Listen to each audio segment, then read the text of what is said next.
Hi, and good day to all our viewers.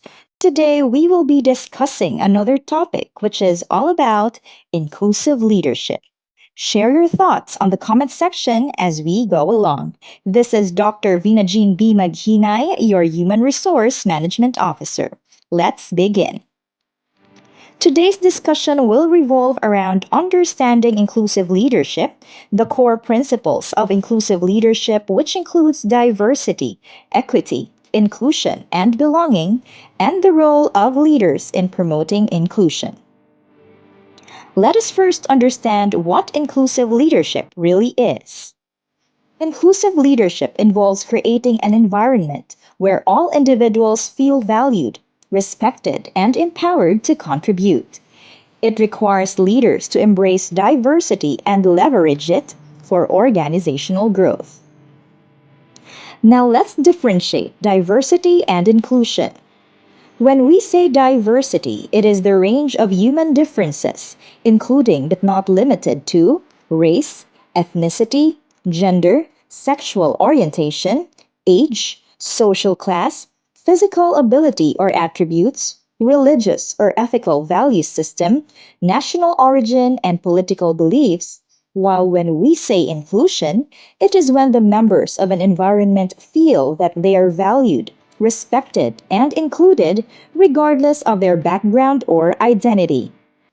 They have the same opportunities as others and they are not overlooked or excluded.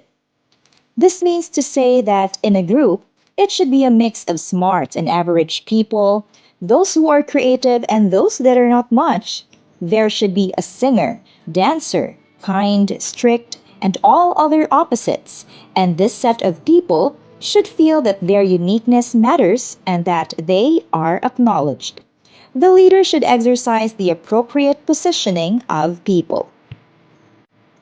For better understanding, Verna Myers and Andres Tapia describes diversity as being invited to the party. But inclusion does not merely end there.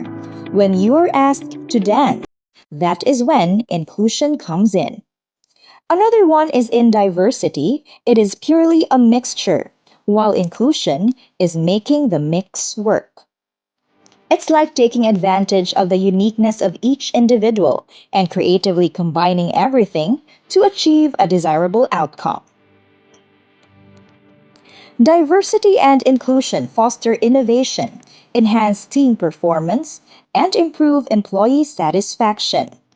Organizations that prioritize these values are better positioned to attract and retain top talent.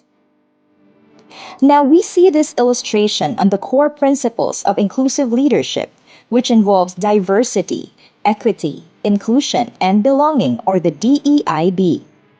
It's an ever evolving philosophy and set of practices designed to create a safe, equitable, and inclusive environment for employees and others. Diversity and inclusion are already mentioned in the previous slides, so we proceed with equity, which means ensuring that the way people are treated takes into account their unique backgrounds, needs, and values, and results in desired outcomes from their perspectives. Another valuable principle in inclusive leadership is the sense of belongingness.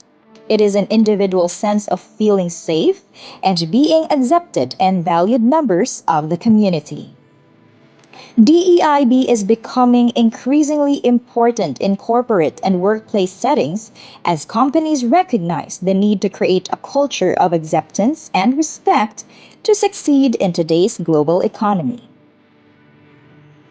A successful DEIB strategy involves identifying problematic areas or gaps related to DEIB, developing clear and measurable goals, creating a DEI statement or a vision, gathering feedback from staff and other key stakeholders, investing in training and development to educate employees on cultural competencies, and fostering an environment of open communication. In inclusive leadership, there are 5 C's that we should remember: consciousness, curiosity, compassion, competence, and courage. When we say consciousness, inclusive leaders should be conscious of their biases and must seek to mitigate them. Leaders should have a high sense of self awareness in order to immediately spot his own biases. For us to recognize our biases, we have to determine what is a bias. Bias is a disproportionate weight in favor of or against an idea or thing, usually in a way that is inaccurate, close minded, prejudicial, or unfair. And biases can be innate or learned. Workplace biases can take various forms, including implicit bias, confirmation bias, and affinity bias. Implicit bias involves unconscious attitudes or stereotypes that affect our understanding, actions, and decisions. In confirmation bias, it leads individuals to favor information that confirms their pre existing beliefs while disregarding contrary data. Affinity bias occurs when individuals favor others who share similar backgrounds or characteristics, potentially leading to a homogeneous work environment. Now let's go back to the 5 C's. The second C is curiosity. Inclusive leaders exhibit curiosity about different perspectives and experiences. They pursue opportunities to learn from others and broaden their understanding of diverse backgrounds. The third C is compassion. Compassionate leaders understand the unique challenges faced by team members and demonstrate empathy. They create a supportive environment where individuals feel comfortable bringing their whole selves, their values, passions, strengths, and even vulnerabilities to work. The fourth C is competence. Inclusive leaders prioritize building cultural competence. They invest time and resources in understanding different cultures, backgrounds, and perspectives, ensuring that their leadership style is effective across diverse teams. And finally, the fifth C is courage. Inclusive leadership requires the courage to challenge the status quo and address systemic biases. Leaders must be willing to take risks, speak up against injustice, and champion diversity within their organizations.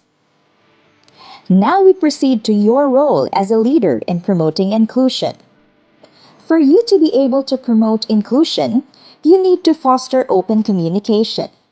Leaders should encourage a free flowing dialogue within teams, promoting an atmosphere where individuals feel safe to share their thoughts and ideas. This can be achieved through regular feedback sessions and open door policies. Next is to develop diverse talent.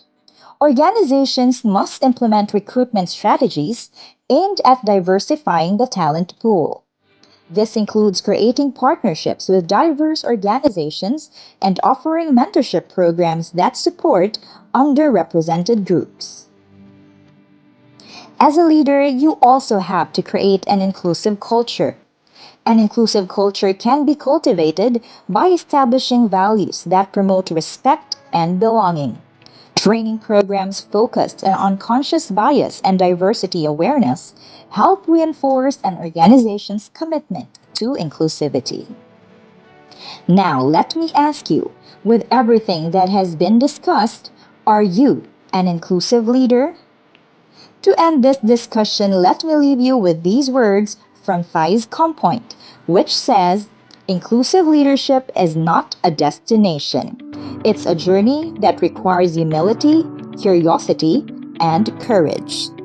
I hope you've learned something from today's discussion and stay tuned for more topics on leadership, management, and human resource. Thank you and enjoy the rest of the day.